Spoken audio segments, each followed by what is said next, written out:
Okay, class 11th। आज हमारा नया टॉपिक 3rd यूनिट का स्टार्ट होने जा रहा है, नया चैप्टर, दैट इज जैव अणु, बायोमॉलिक्यूल्स। इसके नाम से क्लियर है, जैव अणु ऐसे अणु जो लिविंग सेल्स के अंदर पाए जाते हैं। ये अणु इटसेल्फ लिविंग नहीं होते हैं, ये अपने आप में कोई जीवित इकाई नहीं है, परंतु ये जीवित कोशिकाओं के अंदर उनकी कई तरह की अभिक्रियाओं में भाग लेते हैं, कई तरह की उपापचय क्रियाओं में वो पार्टिसिपेट करते हैं। कि कैसे होते हैं जैव अणु? For example carbohydrates, lipids, right, proteins, ये सारे के सारे क्या हैं? जैव अणु हैं। तो हमने इन जैव अणुओं की डिटेल्स जो हैं वो इसमें पढ़नी है। इनको हम बेसिकली 2 कैटेगरीज में बांटते हैं। देखिए यहाँ पर, एक तो है लघु यानी कि माइक्रोमॉलिक्यूल्स और बायोमाइक्रोमॉलिक्यूल्स, और दूसरे हैं मैक्रोमॉलिक्यूल्स। मैक्रो का मतलब दीर्घ और माइक्रो का मतलब छोटे। अब छोटे हैं तो कैसे हम इनको किस बेस पर, छोटे बड़े किस बेस पर कह रहे हैं? छोटे बड़े उनको अणुभार के बेस पर कह रहे हैं, उनका मॉलिक्यूलर वेट, राइट। ऐसे अणु जिनका मॉलिक्यूलर वेट कम होता है वो छोटे हो गए, जिनका मॉलिक्यूलर वेट ज़्यादा होता है वो बड़े हो गए, राइट। क्योंकि ये संरचना में सिंपल होते हैं, इसीलिए ये इनकी विलयशीलता जो है वो अधिक होती है, यानी कि इजीली सॉल्यूबल होते हैं, हर एक में घुल जाते हैं, राइट। और ये जो हैं हमारे पास जो मैक्रोमॉलिक्यूल्स हैं इनका अनुभार अधिक है, और ये जो है छोटे छोटे जो हमारे माइक्रोमॉलिक्यूल्स हैं उनके बहुलक हैं, उनके पॉलीमर्स हैं, यानी कि उनकी कितनी ज़्यादा यूनिट, नंबर ऑफ यूनिट्स उनकी जुड़ती हैं, तो हमारे पास ये मैक्रोमॉलिक्यूल्स का निर्माण होता है, और इसीलिए इनकी विलयशीलता यानी कि इनकी सॉल्युबिलिटी जो है वो कम होती है। अब ये जो मैक्रो और माइक्रोमॉलिक्यूल्स हैं, हमारे पास ना जो मॉलिक्यूल्स उपस्थित होते हैं वो कार्बनिक भी हैं और जो है अकार्बनिक भी हैं, राइट। तो कार्बनिक और अकार्बनिक यानी कि जिनमें कार्बन उपस्थित नहीं होती, इतना तो आप लोगों ने केमिस्ट्री में पढ़ा ही हुआ है। ये basically it is a part, this chapter is a part of chemistry. अकार्बनिक जिसमें हमारे पास क्या है, कार्बन उपस्थित नहीं होती, कार्बनिक जिसमें कार्बन उपस्थित होती है। जो हमारे ऑर्गेनिक कंपाउंड्स होते हैं हमारे पास, जैसे कार्बोहाइड्रेट्स हैं, दे आर ऑर्गेनिक, राइट। और जो इनऑर्गेनिक कंपाउंड्स हैं, फॉर एग्जांपल हमारे जितने भी मिनरल्स हैं वो सारे इनऑर्गेनिक हैं, राइट। इनऑर्गेनिक में हमारे पास कैल्शियम आ गया, मैग्नीशियम आ गया, पोटेशियम आ गया, ये सारे के सारे मिनरल्स जो हैं वो इनऑर्गेनिक हैं। तो हमने 1 बाय 1 जो है इसमें अपना पढ़ना है। नेक्स्ट हम टॉपिक इसमें लेंगे वो है सेलुलर पूल या कोशिकीय पूल। कोशिकीय पूल मतलब हर प्रकार का एलिमेंट, चाहे वो आवश्यक है चाहे वो ट्रेस एलिमेंट्स हैं, हर प्रकार का तत्व, आवश्यक तत्व या फिर सूक्ष्म मात्रिक तत्व जो हमारे सेल में पाया जाता है वो क्या बनाता है? वो कोशिकीय पूल कहलाता है, राइट। हमारे कोशिकीय पूल में छोटे से छोटा, कम से कम मात्रा में और ज़्यादा से ज़्यादा मात्रा में आवश्यक तत्व जो उपस्थित होते हैं, चाहे वो कार्बनिक हों चाहे वो अकार्बनिक अणु हों, उनका एकत्रीकरण जो है वो क्या कहलाता है? कोशिकीय पूल या सेलुलर पूल कहलाता है। इसमें बच्चों पानी भी आता है, वाटर जो है वो इनऑर्गेनिक है, राइट, अकार्बनिक है।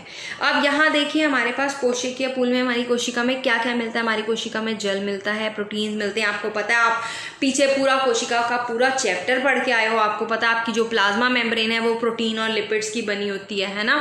तो कोशिका में हमारे पास जो साइटोप्लाज्म है उसका 70% भाग जो है हमारे पास जल होता है। तो जल जो है वो हमारा 70 to 90%, प्रोटीन 10 to 15% प्रोटीन होते हैं, कार्बोहाइड्रेट्स 3%, लिपिड्स जो हैं, फैट्स जो हैं वो कम होते हैं 2%, और न्यूक्लिक अम्ल 5 to, न्यूक्लिक अम्ल यानी कि डीएनए और आरएनए, बैक्टीरिया से लेकर ह्यूमन तक। अब तक हमें केवल 2 न्यूक्लिक एसिड पता है, इसके अलावा कोई तीसरा न्यूक्लिक एसिड नहीं है। कौन से 2 nucleic acid? That is DNA और आरएनए, और इनमें आयंस भी होते हैं, हार्डली 1% उपस्थित होते हैं, ठीक है। तो ये है हमारे पास कोशिकीय पूल, जिसमें हमने अब सारे जो चीज़ें हैं वो डिटेल में लेनी है। सबसे पहले हमारे पास हम जल के बारे में पढ़ ले थोड़ा सा। जल जो है 70 to 80% मैंने आपको बताया जल की मात्रा होती है सजीवों में। मानव शरीर में 55% जल जो है वो कोशिकाओं के अंदर होता है, और 45% जल जो है वो बाहर तरल के रूप में, जैसे ब्लड के रूप में, लसिका के रूप में, राइट। और सेरिब्रोस्पाइनल फ्लूइड लिखा हुआ है, सेरिब्रोस्पाइनल फ्लूइड जो है वो ब्रेन में पाया जाता है, ठीक है। तो इसमें 45% जल जो है वो बाहर तरल पदार्थों के रूप में हमारे पास पड़ा रहता है और 55% जल जो है वो कोशिका के अंदर होता है, ठीक है। अब हमारा जो नेक्स्ट है वो टॉपिक है कार्बोहाइड्रेट्स। इसके नाम से ही क्लियर है, कार्बोहाइड्रेट्स यानी कि हाइड्रेट्स ऑफ कार्बन, कार्बन के हाइड्रेट्स, राइट। और इसमें क्या मिलेगा हमें, इसमें मिलेगी कार्बन, हाइड्रोजन और ऑक्सीजन। कार्बोहाइड्रेट्स जो हैं वो 3 तत्वों को जोड़कर बने हैं, कार्बन, हाइड्रोजन और ऑक्सीजन। और ये जो कार्बन, हाइड्रोजन और ऑक्सीजन हैं ये किस रेशो में मिलते हैं हमें, 1:2:1 की रेशो में।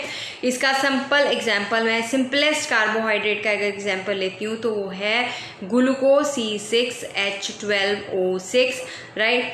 तो 1, ये आ गई डबल, हाइड्रोजन की रेशो डबल हो गई और ऑक्सीजन फिर दोबारा से कितने हो गए, 6।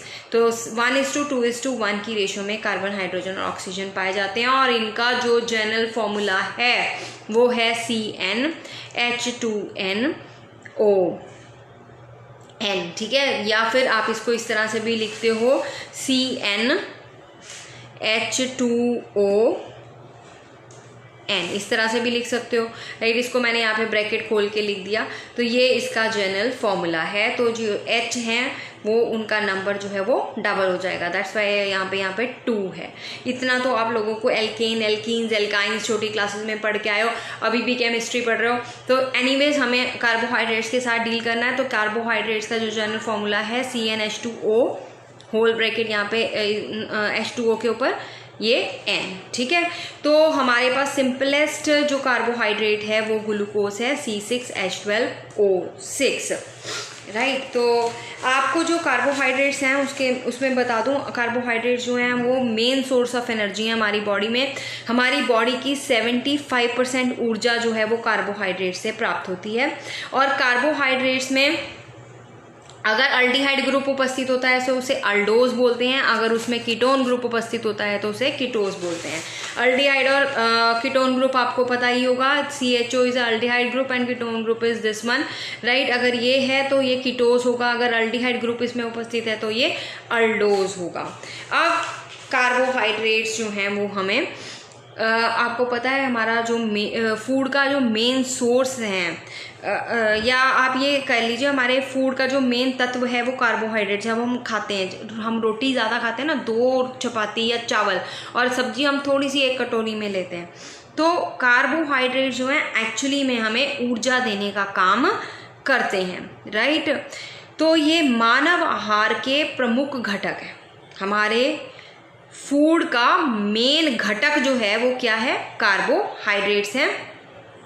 ये क्यों है, क्योंकि ये हमें एनर्जी देते हैं। हमें हमारी बॉडी को काम करने के लिए या हमारी बॉडी के अंदर जितनी भी अभिक्रियाएं हो रही हैं उन अभिक्रियाओं को पूर्ण करने के लिए जो ऊर्जा चाहिए, तो वो 75% ऊर्जा जो है वो हमें कार्बोहाइड्रेट से मिलती है।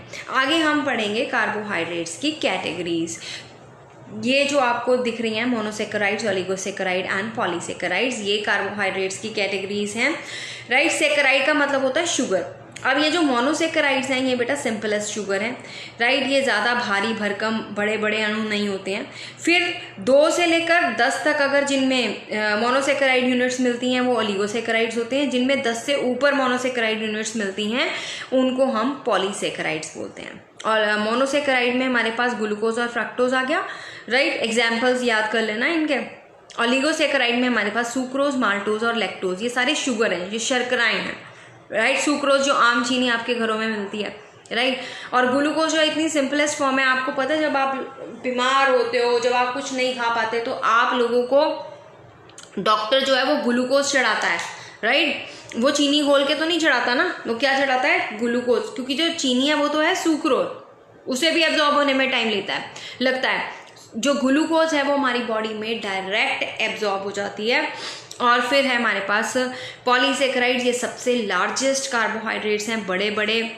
ये इनमें आते हैं हमारे पास सेल्यूलोज, अब तक सुनते आ रहे हो ना, उसकी सेल वो सेल्यूलोज की बनी होती है ना। तो अब पता लगा सेल्यूलोज क्या है, they are the type of carbohydrates. Carbohydrates की कौन सी टाइप है, पॉलीसेकेराइड्स हैं।